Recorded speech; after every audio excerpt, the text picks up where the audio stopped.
Alright YouTube, we have the first one up and hanging. I have not weighed the blades out yet. I just took 2 and 2 from the fans and threw them up here. So it's not perfectly balanced. I'll probably go through and weigh these out later on. I gave it a few squirts of oil since the bearings are a little dry. Coming on to a low speed.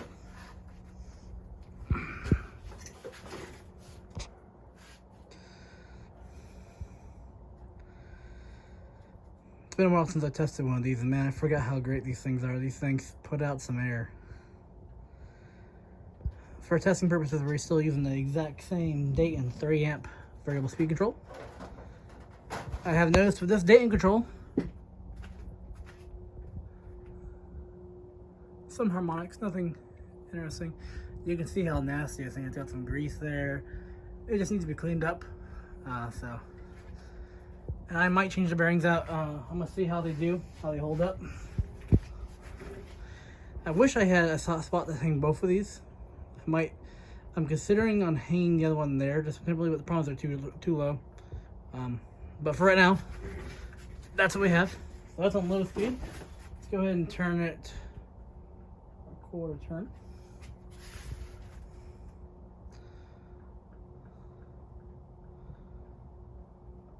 I have to give a shout out to Tom. I think it's Tom. There's a guy who does antique ceiling fans who found these.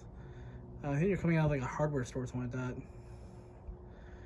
that. And he grabbed them and wanted to sell them, and I was the first one to give him a good deal. Let's go ahead. Oh, forgot to do the amperage. On low, we're drawing 0.34. And before that, we were drawing 0.48. Let's go ahead and go to a medium-ish speed.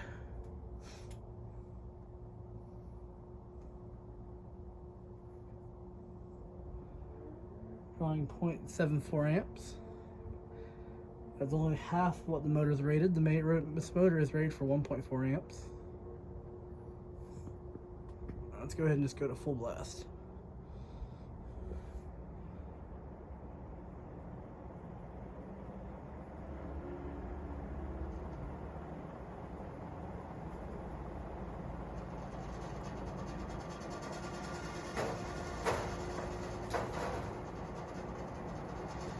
You can hear the housing rattles a little bit.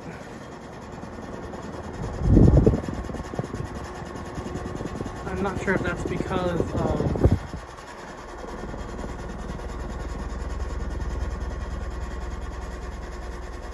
the shimmy it's doing.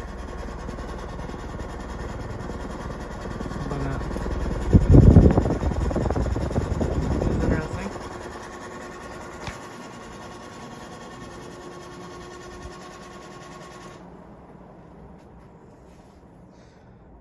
Spin down.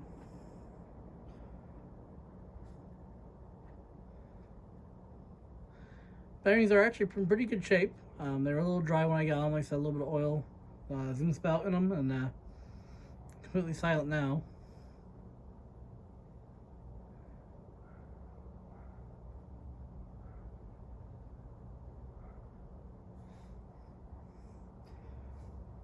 I'm going to try and get the other one tested also. I'm just going to take this set of blades and put it on the motor for the time being, and just verify that they both work properly.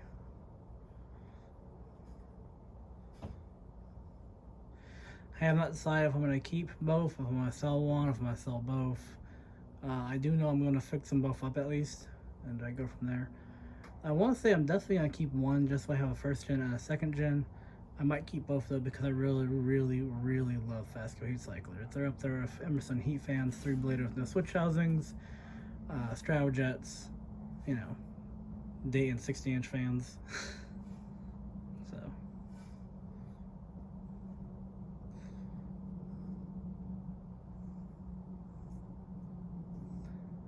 like I said, you can see it has a really good spin down. I mean, we're gonna be sitting here probably for another few minutes.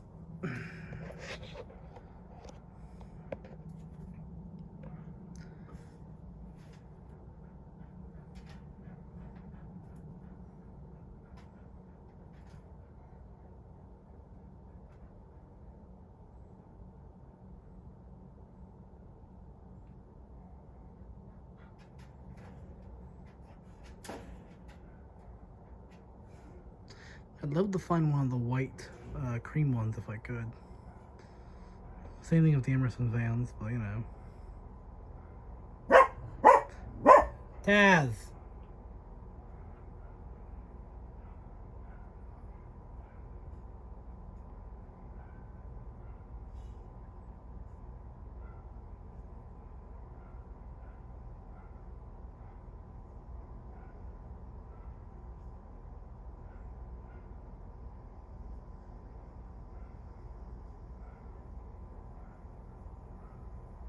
Still spinning.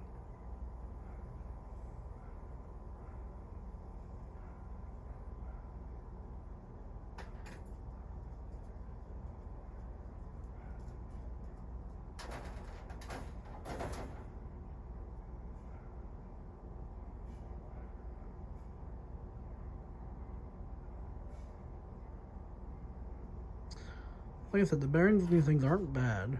They're a little dry. You can also tell they're covered in dust. They were here, like I said, in either like a warehouse or like a hardware store or something. So they need some attention.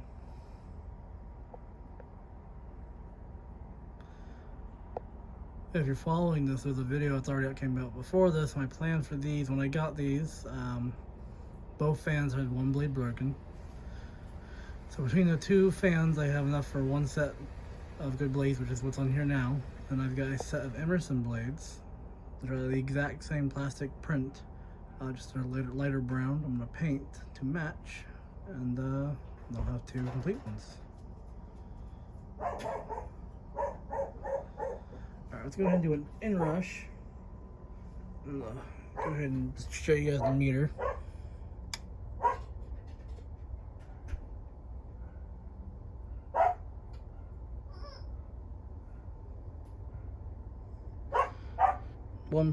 It's actually 1.16. I don't know why my decimal's in the wrong spot. That's interesting.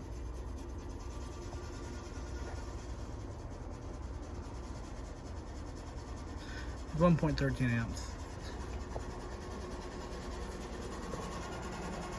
Thanks for watching.